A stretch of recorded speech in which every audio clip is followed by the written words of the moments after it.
उसके बाद में हम लोग आगे बढ़े तो एक गुफा में हमने देखा कि करोड़ों सूर्य के समान एक तेज निकल रहा है।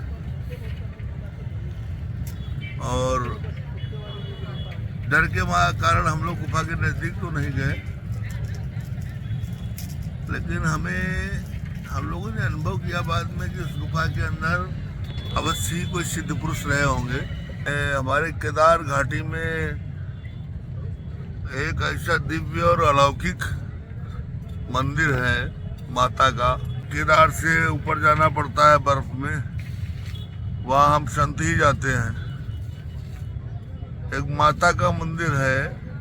केदारनाथ मंदिर से कितना ऊपर है महाराज जी? कम से कम 12-15 किलोमीटर दूर ऊपर, 15-18 किलोमीटर ऊपर है। वो मरी माता बोली जाती है। तो वहाँ जाने पर जो है, मंदिर में जाने पर स्वयं ही थाल आ जाता है। कौन सा था? थाल भोजन का, अन्य फल, ये स्वयं ही अपने आप आ जाते हैं। साथ जो वहाँ पहुँचता है दर्शन के लिए, सिद्ध साधक, मतलब जो सिद्ध साधक पहुँचेगा तब। और वैसे भी टूरिस्ट भी कभी कभी पहुँच जाते हैं भटक कर। कई बार तो ऐसा हो जाता है कि वहाँ जाने के बाद में टूरिस्टों का वापस ही आना नहीं होता, क्योंकि वहाँ जो माता है वो हम संतों की माँ है। हम संत लोग पहुँचते हैं तो थाल आता है, बाकी कोई जाता है तो आता भी नहीं है, क्योंकि वो उधर ही गायब हो जाता है। फिर माँ की ऐसी महिमा है उस मरी माता की। हकीकत में होता है ये, कोई मतलब गायब हो जाना होता है। ऐसा नहीं होता कि वो मर गए। वो मरना एक अलग बात होती है, लेकिन गायब हो जाना मतलब उनकी बॉडी गायब हो जाती है, पता ही नहीं चलता गाँव में। ये बॉडी गायब क्या, वो हमें लगता है कि उस देवता, वो वहाँ के जो है देवलोग, वो देवता लोग उनको पकड़ के ले जाते हैं और फिर वहाँ वो अपने तरीके से उनको रखते होंगे। सिद्ध लोग, जन लोग, तप लोग, महर लोग। आपका क्या अनुभव रहा महाराज जी? आप बताइए, जब आप मरी माता के मंदिर गए, कैसे गए, कितना समय लगा? हमें तो लग गया था पूरा 3 दिन। केदारनाथ मंदिर से आप? जी, वहाँ क्या रास्ता बहुत खतरनाक है और बहुत ही जो है सकरा रास्ता है, बर्फ पे होके जाना पड़ता है। मंदिर वही पत्थर का बना हुआ है जैसे केदारनाथ का बना हुआ है। केदारनाथ से ऊपर 27-25 किलोमीटर जाने पे पड़ता है। वहाँ तो टूरिस्ट भी जाते हैं, लेकिन मरी माता नहीं जाते हैं सब, क्योंकि वहाँ वही है ना, गायब हो जाते हैं लोग। लेकिन आपके साथ जाए तो दर्शन हो जाएंगे, और लोग गायब भी नहीं होंगे। हाँ, हो सकता है हमारे साथ जाने पर ऐसा ना हो, क्योंकि माता जो है वो सिद्धों की, संतों की माँ है। तो महाराज जी, आप कृपा करके लोगों को दर्शन करवा सकते हैं मरी माता के, अगर जो केदारनाथ आते हैं और आपसे संपर्क करें तो? हाँ, मतलब कभी एक बार ये ऐसा संभव हो सकता है। तो बद्रीनाथ के पहले जो है एक पड़ता है कागभुसुंडी जी। कागभुसुंडी जी ऊपर चढ़ के जाना पड़ता है। वो अपना जो एक प्रयाग आता है ना, जी, विष्णुप्रयाग से थोड़ा सा आगे चल के वो कागभुसुंडी जी जहाँ रहते हैं नीलगिरी पर्वत पर, वहाँ के लिए वो रास्ता जा रहा है। तो उस रास्ते पे हम लोग एक बार दर्शन करने के लिए, शॉर्टकट रास्ता है वो जंगली, तो हम लोग जंगली रास्तों पे पहले ज़्यादा चलते थे और बहुत ही आनंद प्राप्त होता था, क्योंकि वहाँ पे जंगली रास्तों में बहुत ही एक अजीब अनुभव होता था। तो उस रास्ते में मुझे बड़े बड़े चमत्कार दिखाई पड़े। मेरे पैरों में तो पत्थर गड़ गए थे, मैं नंगे पैर चलता था तो पैर जो है तलवे पक रहे थे उस समय, विशाल जो है दर्द हो रहा था। तो वहाँ पे मैंने देखा कि मैं एक जगह बैठ गया और फिर मेरे साथ में जो साथी थे संत 2-3, तो मैं अपने दर्द के कारण चल नहीं पा रहा था। वो बोले भाई तुम बैठो और हम लोग चलते हैं, तुम धीरे धीरे चल रहे हो, चल नहीं पा रहे हो, और तुम आना फिर मैं चलता हूँ।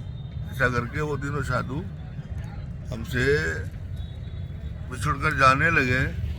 जब वो 1-1.5 किलोमीटर पहाड़ों में पहुँचे, उसी कागभुसुंडी की बात कर रहे हैं हम, तो इतने में ही एक मैं खड़ा हुआ उठ के, तो मालूम हुआ मेरे पैरों में कोई दर्द ही नहीं रह गया, और वो जो तलवे में पत्थर घुस के वो घाव बना हुआ था वो भी सब बिल्कुल एकदम, ये मालूम महसूस हो रहा था कि अब दर्द नहीं है। जब मैंने नारायण नारायण करके पुकारा तो 4 बार भगवान को, तो वो सारा दर्द जो था गायब हो गया। एक अजीब सी हरकत हुई मेरे साथ, मुझे मालूम हुआ कि किसी ने मुझे ऐसे पकड़ के पीछे से अपने हाथों से और बहुत ही पावर से जो है वहाँ से उठा के, जहाँ हमारे मित्र जा रहे थे साधु मित्र, उनसे जो है कम से कम 300-400 कदम मुझे आगे उठा के रख दिया।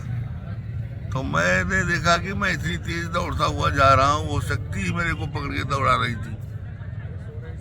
पहला तो चमत्कार ये हुआ, वो हमारे मित्र देख के डर गए कि इतनी तेज भागता हुआ आ रहा है, सकरी रास्ता है, तो वो फटाफट पहाड़ पे चढ़ गए कि कहीं ये गुस्से में मुझे न मार दे, धक्का उक्का, इतनी तेज भग रहा है, कहीं लग गया तो हम लोग गिर जाए।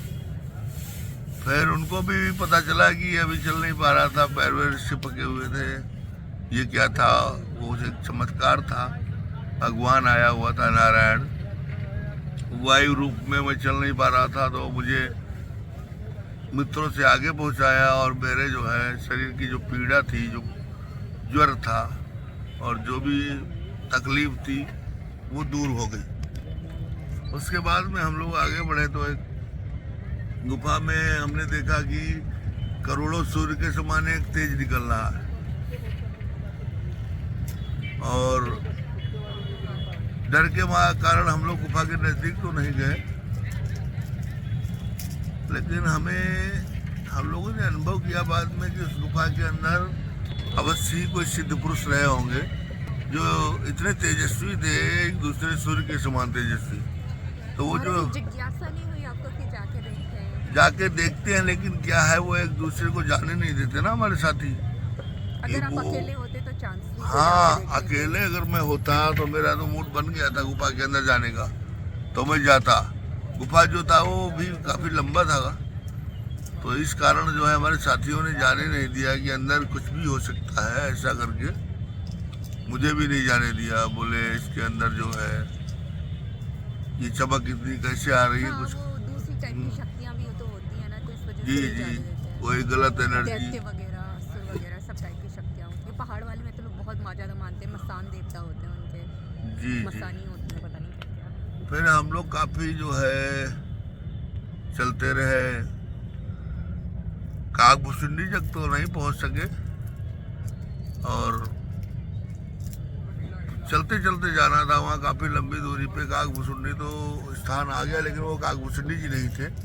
उससे आगे जाकर के पता लगा कि यहाँ से बहुत दूर चलने पे ही कागभूषुंडी के दर्शन होते हैं।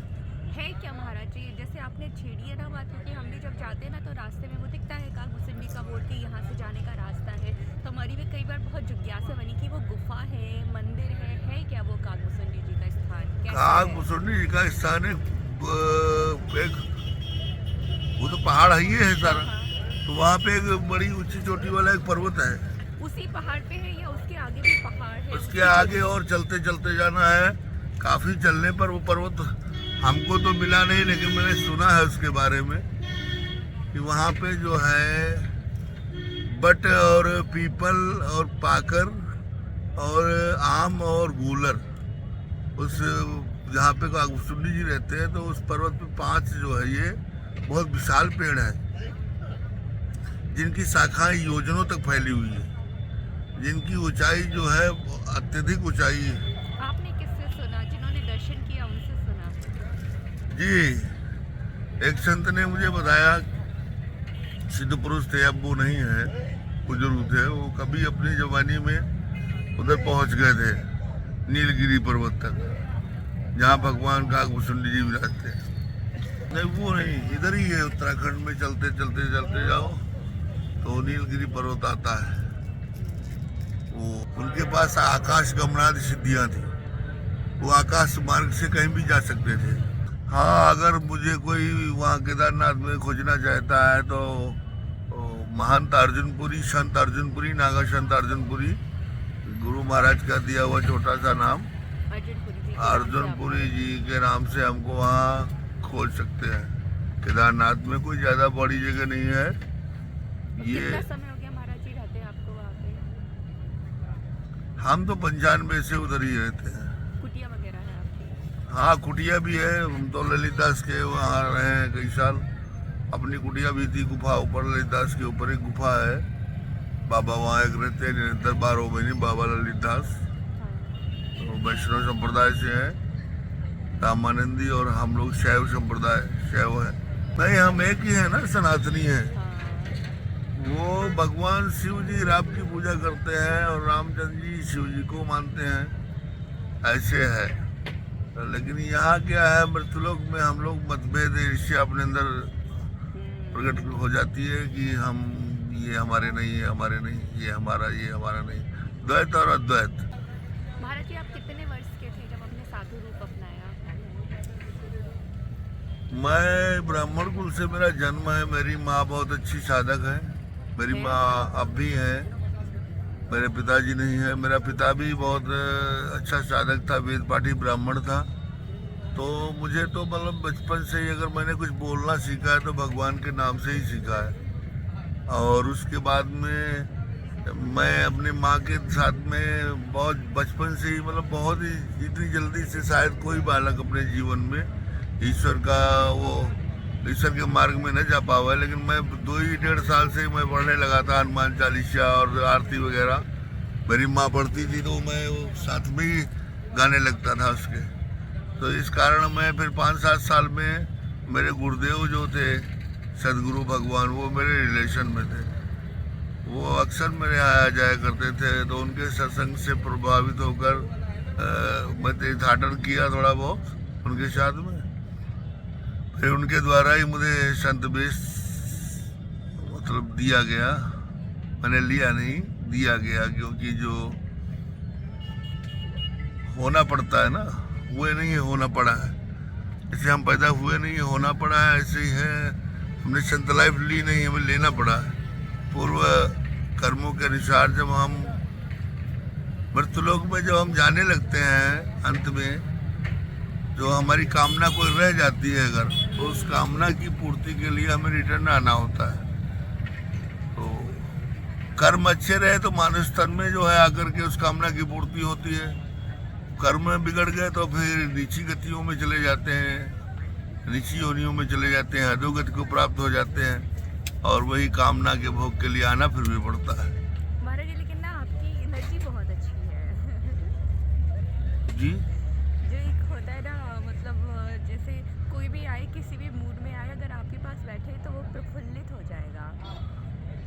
ये तो भगवान की चर्चा की बात है, हरी चर्चा। और जो संत का एक होता है ना, गुण होता है कि लोग अपनी परेशानियां लेके आते हैं और उनके सानिध्य में बैठते हैं तो वो अपनी परेशानी भूल जाते हैं। जी जी, इसीलिए तो हमारे पास लोग आते हैं, संतों के पास लोग जाते हैं, क्योंकि संसार जो है वो दुखों का घर है। और वो जब दुखों से लोग व्याकुल हो जाते हैं और उनको इतनी व्याकुलता छा जाती है, जब उनको कुछ भला बुरा नहीं सूझता है, तब वो संतों के पास आते हैं। फिर हम उनको जो है आस्तिकता के साथ उनको भगवान की तरफ ले जाते हैं। कुछ भगवान की हरी चर्चा, लीला कथाएं, संतों की जीवन चरित्र, योग ज्ञान वैराग्य, भगवत चरित्र, गुरु प्रणाली इत्यादि से हम उनको उनके संशय का, उनके दुख का निवारण करते हैं, ताकि वो जो है बराबर सुखी और समृद्ध रहें और दुख को प्राप्त ना हो। संसार के छोटे मोटे जो है संघर्षों से वो डरे ना। आप लोग के दर्शन के लिए हम केदारनाथ नहीं जा पाए, लेकिन आपने महाकुंभ वाकई दर्शन दे दिया हम लोगों को। अब की बार 4 मई को पट खुल रहा है केदारनाथ का, तो हम लोग उससे पहले पहुंच जाते हैं। 4-5 दिन पहले पट खुलने से हम लोग सोनप्रयाग में अपना वाहन खड़ा करके आनंद लेते हैं, भजन करते हैं। और पट खुलने की डेट से एक डेट पहले जो है, एक दिन पहले हम लोग ऊपर चढ़ जाते हैं केदारनाथ घाटी में। और फिर घाटी का दिव्य और अलौकिक नज़ारा तो देखते ही बनता है। भजन वहाँ करना ही नहीं पड़ता, तो स्वतः ही भजन हुआ करता है। विचार जो है ऐसा वातावरण पा करके भक्तिमय बन जाता है, एकदम सराबोर हो जाते हैं, विचार परिवर्तित हो जाता है हमारा। ब्रह्म में चिंतन, याद, ध्यान और साधना। हम लोग जब तक रहते हैं केदारनाथ में तब तक वहाँ साधनारत ही रहते हैं। एक अनुष्ठान के रूप में हम लोग रहते हैं वहाँ। 3-4 महीने का, 5 महीने का जैसा अनुष्ठान लेते हैं कि इतने दिनों तक हमें यहाँ साधना करनी है।